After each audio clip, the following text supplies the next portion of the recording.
Hello, everybody, and welcome to the Talk of the Town podcast. If you have not already, make sure to hit that subscribe button, as we're now on the road to 500 subscribers here on the YouTube channel. If you love sports content, sports talk, anything from the NFL to the NBA, it's all right here on the Talk of the Town podcast. And I hope you all had a great weekend. This was the first weekend in a long time with no football. Yesterday, I woke up, which was Sunday, of course, and the first thing I opened up my Instagram to was the NFL, posting about how this is the first time in X amount of weeks without any football on Sunday. And I was like, God, this is really setting in now that this is going to be the next 7 months of not being able to have any reactions on the podcast or anything. And usually every Monday I'd wake up, which is today, and I'd be like, hey, I'm going to react to so-and-so amount of games today, whichever amount of games, and be ready to record. I have my little routine on Monday and stuff like that. And today I just didn't have that. I'm like, damn, man. This is what it's going to be like for the next 7 months or so. It was just crazy. But luckily, it was All-Star Weekend over the week, so I got a lot to talk about here today with that, and which I'd still be talking about regardless with the NFL or whatever. But, you know, All-Star Weekend across sports, not even just the NBA, but the Pro Bowl games in the NFL, the MLB, whatever it is, over the last, let's say since the pandemic, the last 5-6 years or so, has really struggled in terms of retaining viewership. And that's including myself, who is a sports diehard. I mean, I watch every single NFL game. I watch a lot of NBA games, and it is incredibly hard to watch over the last 5-6 years or so. And I think for one with the NBA All-Star break, it's lost a lot of credibility, especially with the dunk contest, which I'll talk about here in a few. I'm going to go over a lot of the aspects of it, the skills challenge, the three-point contest, stuff I would change, which is mainly what I'm going to be talking about with it, because it needs change. The All-Star break, the All-Star weekend in general, needs change for the NBA. The same can be said for the Pro Bowl games in the NFL, which is a topic for another day.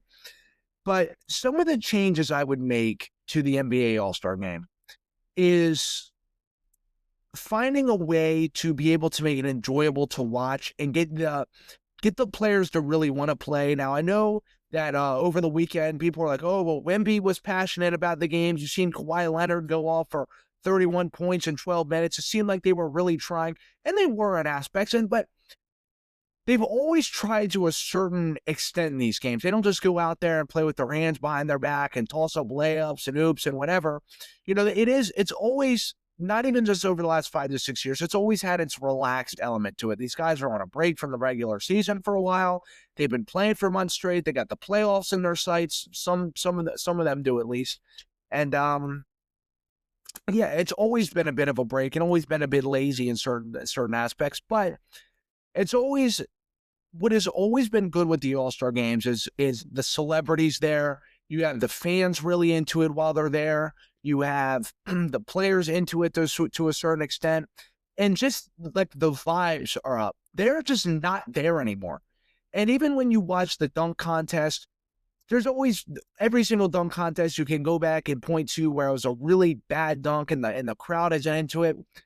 I seen the game or the dunk contest winning dunk the other day. In the crowd, it was like, was that the dunk that just won him the dunk contest? And yeah, it was. Like, there was nobody was into it at all. And that's the problem with it, is like being able to get people to watch it live is hard enough, but now it's like being able to get people to watch the highlights is hard enough. And I'm somebody who, again, like I mentioned earlier in the video, I watch every NFL game. I watch a lot of NBA games. I watch the entirety of the NBA playoffs, which the playoffs and the finals don't really have as much as a problem. They gain a lot of viewership when it's playoff time. But in terms of the regular season, All-Star break, this league struggles immensely with retaining viewership.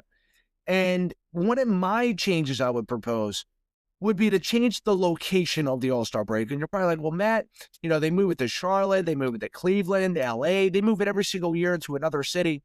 And while that's true, it's not interesting because, excuse me, they need to change it to where it doesn't feel like I'm watching it in the regular season setting.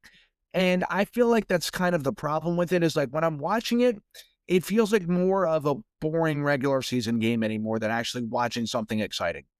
And to me, Where the Pro Bowl games, when they seek their highest viewership, when people run into the most, which now it's an absolute just shit fest in the NFL, the Pro Bowl games is. They're talking about completely removing it in general, which, hell, I wouldn't even complain anymore about it.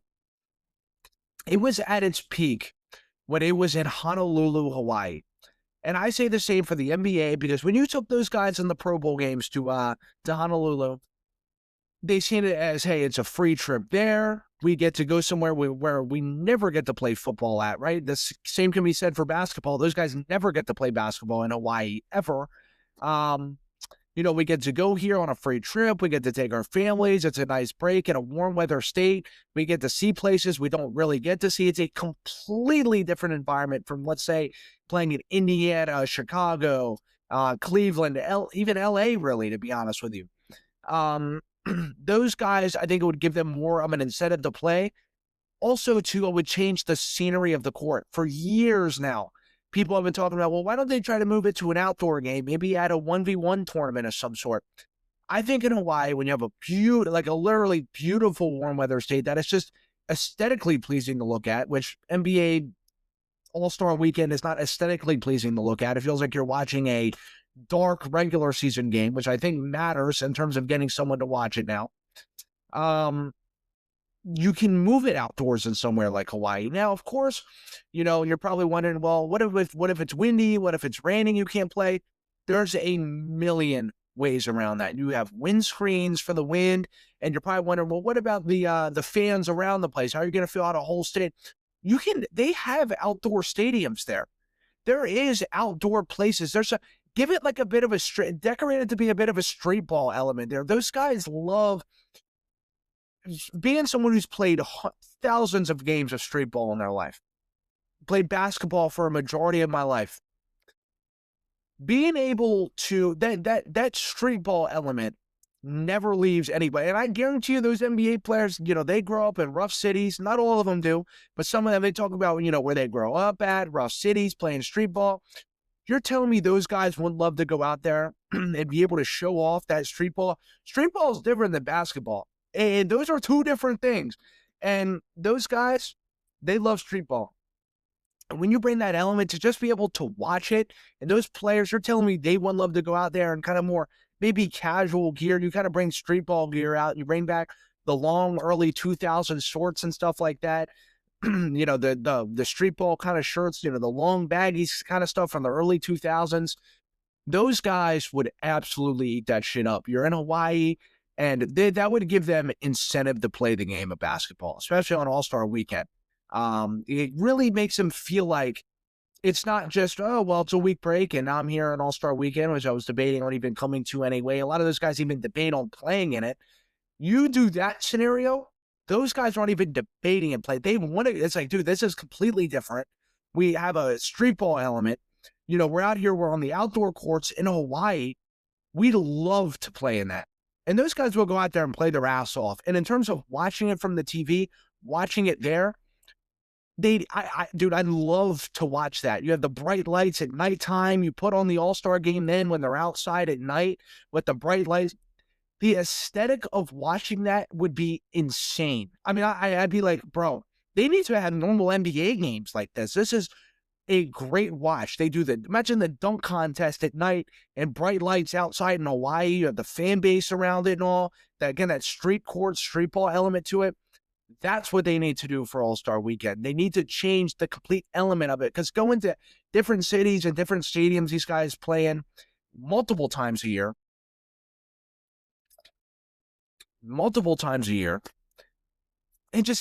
doesn't feel any different for the viewer, me, you, for the players there. I think they just need to change the entirety of it. And in terms of stuff like the dunk contest, right? I think the dunk contest, to be real, is just completely cooked. I'm going to be honest with you. I was going over a bunch of kind of proposals in my head, looking up some other stuff. I don't know. I think one thing I mentioned, which was actually my first video ever here on the podcast, is All-Star Week dying, because it was around the MLB All-Star Week in July. So I kind of tied all of it into the Pro Bowl games, NBA All-Star Week, and all that. I talked about how the dunk contest has lost credibility. and mainly because of how they did Aaron Gordon. And, I've always said Aaron Gordon, if they would have had him win the second dunk contest against Derrick Jones Jr., I think it would be completely different. Him losing to Zach LaVine, should Aaron Gordon have won that dunk contest? In my opinion, yes. But we could have all gotten over Zach LaVine winning that because, look, Zach LaVine, if he was facing I think hell, even if he was facing Mac McClung, Vince Carter, like anybody else, he would have won. And I think it could have been justified. But he went against the greatest performer. Yes, Aaron Gordon has not won a dunk contest, but he is the greatest performer in dunk contest history. Yes, I said it. The dunks he put on, the creativity, the athleticism from a 6'10 big man is just out of this world. He is the best dunk contest guy I've ever seen, and that is pretty universally agreed upon. But yet he has no dunk contest wins. He's completely refused to ever go in the dunk contest again, especially with him getting older and kind of having some nagging injuries. He's never going to do it again, and he'd probably never be the same again. When he went back and he did it against Derrick Jones Jr., and he dunked over Taco Fall and lost because Dwayne Wade, who, mind you, I have a poster. If you see that little blackboard behind me on my wall, is a Dwayne Wade signed autograph, one of my favorite players to ever play the sport of basketball, completely fucked over Aaron Gordon in that. It was absolutely atrocious. And that made a lot of people not interested in watching the dunk contest anymore. Even Mac McClung over the last, he's won the last 2 or 3 dunk contests. He didn't compete over the weekend this week. Even no one really cared when he did it. And mind you, too, I watched him. He put on he's one of the greatest, one of the greatest dunk contest performers we've ever seen. Nobody cares because of what they did to Aaron Gordon. I said, even when that happened, mind you, I was like 16 years old. What was it? Back in 2020. So yeah, I was about 16, 17 years old when that happened. Even I said the dunk contest will never be the same after how they did Aaron Gordon. And it literally has never been the same. No one gives a shit about it anymore. And they've lost their credibility because even guys, when you have guys like Mac McClung who are all-time performers and nobody cares, you could sit there and throw in a bunch of Harlem Globetrotters, G League guys who are ultra athletic. It would be the same as if you threw in Mac McClung, if you threw in great athletes in there. It doesn't matter, big names. It does not matter anymore. That contest, that element of All-Star Weekend, the dunk contest is completely ruined. I watched it this week. I forget who it was. I can't even see this. You can't even name the guys in the dunk contest anymore. Jackson Hayes, I don't know if you guys seen that one-handed dunk he had. We all sat there and we looked, and if you've seen it, I bet you we all had the same expression. We hung there with our mouth open and was like, what the hell was that? And mind you, 98% of the population cannot dunk a basketball. But when you're talking about the best athletes on the planet in a dunk contest, sitting there and you do a one-handed dunk, on just a normal dunk from, 3 feet beyond and 3 feet ahead of the free throw line, we all just sat there and were like, is this what we've come to now? Is this what we're supposed to take our time out of our lives to sit here and watch this shit? I don't even know. It's just speechless because of how bad it is. Just how bad it is. And then I can't even name him, to be honest with you. I completely forgot his name. Someone threw him a pass off of the backboard. And he went up for it and he fell on his head and busted his ass on the ground. Now, in his defense, the pass was not very good. But even still, that was really bad. And there was no creativity behind it anyway. And I don't know if you guys went and you've seen Mac McClung, who did not participate in the dunk contest this year, because I respect it. He's trying to really make his push into the NBA and not just be known as a dunk contest guy, which, look, he may never get a full career in the NBA. He's had years now to do so. He can never get a full stint in the NBA. If I were him, I'd try to make all my living on that dunk contest. Being, dude, I'm one of the greatest dunkers to ever live. Get sponsorship somewhere in terms of dunking. Bro, that's where your head needs to be at as well. But I can respect taking a year off. He said he's probably going to come back to it next year. The highlights of his dunks, and he wasn't even in the dunk contest this year, blew out every single dunk that was in this year's contest. It wasn't even close. If you guys go back or if you go and look at the Mac McClung, his dunks he said he would have done in the dunk contest this year, you'd be like, why the hell did you compete? But if anything, I actually low-key think that's a good thing for the dunk contest because I don't think they're going to take it out next year. But I think him coming back will be like, hey, Mac McClung is back. Like, we actually kind of needed this guy because now without him, we're not going to necessarily take him for granted. So I think it'll boost the viewership a little bit. But I'm not going to lie. Once they lost their credibility after Aaron Gordon, who is very beloved in the dunk contest, people felt like he got robbed in the greatest dunk contest of all time back in 2016 with Levine and Gordon. Then he got absolutely, the entire world agrees that he got robbed against Derek Jones Jr. And he went out and he publicly voiced his opinion and was like, yeah, I'm never doing this again. Everyone lost interest in it. The dunk contest will never be the same. It won't. It has completely lost all credibility. Now, in terms of the dunk contest, or not the dunk contest, sorry, the 3-point contest, I think maybe it could use a tweak. I actually still find it really interesting, and I think we all do, just because you still have guys like Curry, Damian Lillard. Mind you, Curry did say he's going to participate in it again next year, and he's going to try to get Clay to do it with him. You guys have guys like Dame, who is out there on a torn Achilles, who won it, which is absolutely crazy to me. Even, and mind you too, this league is a 3-point shooting league and a half right now. So they're not lacking great 3-point shooters at all. So that's going to be interesting to watch for God knows how long. I think the only thing I'd add to the 3-point contest, to be honest with you, would be, and a lot of people have been saying this now for a couple of years, I would add a half-court shot. Like, I'd add like 5 balls at the half-court line and have them do a half-court rack. I think that would be really fun to watch. Of course, you'd have to add probably 20 seconds on the clock, let the guy go from the corner to half-court to shoot 4 or 5 basketballs, whatever it is. You'd have to double the score for the half-court shots. But could you imagine a guy like Steph Curry out there banging four in a row from half-court? How hyped that would get the crowd. Like I mentioned, the 3-point contest this year, I thought had great competitors. You have guys like, you got big men out there like Karl Anthony Towns competing in it. There is no lack of great 3-point shooters in the NBA, especially when you still have guys like Curry competing, who's going to be in there next year, Klay Thompson. There is no lack of that. So the 3-point contest ain't going anywhere. I still think it's great. I think the only thing I'd add is like a half-court rack. But that's really about it, to be honest with you. So the skills competition, I'm going to go this like 30 seconds or something like that because I'm incredibly disappointed. It used to be one of my favorite to watch as a kid.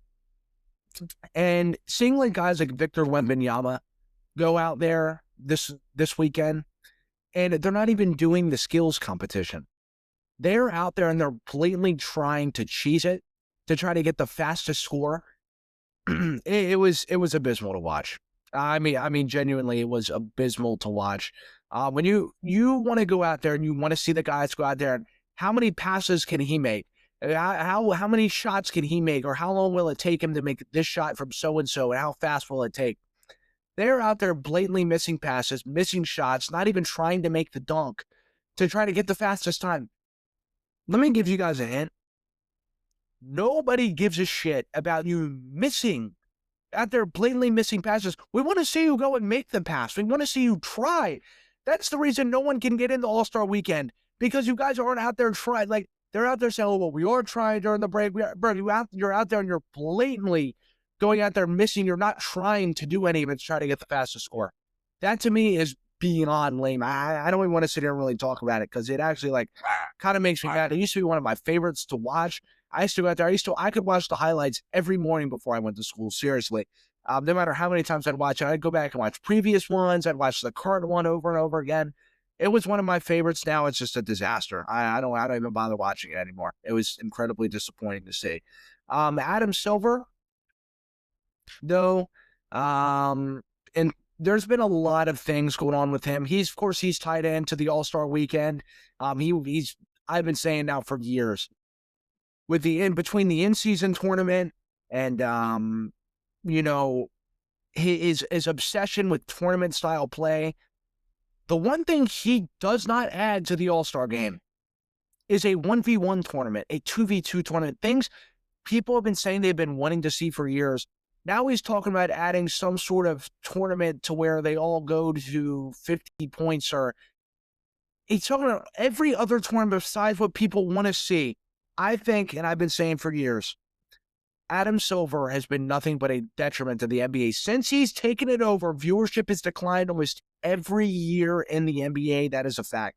David Stern, while he may have not necessarily been the best in the world between the Chris Paul veto, the Patrick Ewing draft, which was completely and blatantly rigged, and mind you, we had the biggest rig I think we've ever seen last year with the Cooper Flag and the Luka Doncic trade. I've talked about that multiple times on here. I think Adam Silver has been nothing but a detriment to the NBA. And he's stubborn. He doesn't take anyone's advice. You have guys out there. You've seen Chauncey Billups earlier this season with the whole gambling scandal. There's been multiple players now who've been caught. How many are playing now that we don't know that are gambling right now? I don't know. And there's not a lot of really good systems in place. The NBA has got to take a look at replacing him from commissioner. And between the whole tanking idea, which he's thought about, he's said over the last couple of days about completely taking the draft out, which I've already said they need to just move away from the lottery in the first place.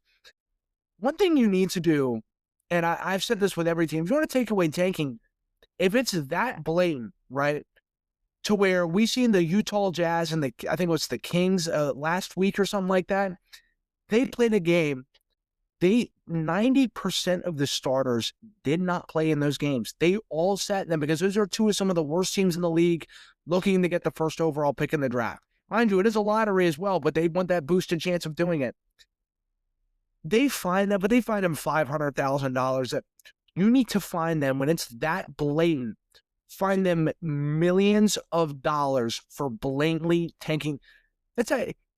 Everything revolves around money, no matter what it is. Whether you're not in the NBA, all everyone cares about in life is how much money they got. That is just a blatant fact. Of course, there's other factors people care about, people and stuff like that. Everything revolves back around to money. If you're finding these teams millions of dollars for blatantly tanking, they are not. And I'm not talking about $1 million. Find them 5, 6, 7, 8, 9, 10. I mean, these franchises are worth hundreds of millions of dollars, but when you really start digging in their pockets, you're talking tens of millions of dollars. They're not going to do that shit at all. And you talk about suspending people without pay and this and that. That's how you do it, is when you get in their pockets. And then you take the money for yourself. I'm not trying to be that guy, but at the end of the day, that's how you stop taking is when you have to feel it in their wallets. That's how you get it to stop. And I've always said with the draft, they need to change it. They've been needed to change their draft, not completely take it away, because then you take away a whole element of sports. Like at least every single sport I can think of has a draft of some sort. They have been needing to shift away from the lottery and go to a seeding element. And that's why everyone loves the NFL draft. And that's what makes it so interesting to watch. There's no interest in watching bad teams towards the end of the year in the NBA, or bad teams at all, because teams like the Wizards, who have been bad for years, how many times have they had the number 1 overall pick? I get it. I think John Wall was the last time they've had the number 1 overall pick. Kwame Brown was the one before. I mean, they've never have had the number 1 overall pick, and they've been consistently one of the worst franchises in sports. So I don't know. I just Adam Silver, between adding his ideas into the game and stuff, I think it's been a hurdle for this league. That's more of a topic for another day I'll get into, but kind of wanted to touch on it a little bit here, especially when I'm talking about the tanking and stuff like that. But yeah, man, that's all I got today for All-Star Weekend. I'm probably going to dive a little bit more into it throughout the week as some other things go on about Adam Silver and the tanking and stuff like that. More news will break out on that, but that's all I got today, y'all. Hope y'all enjoyed the podcast, and per usual, y'all, take it easy.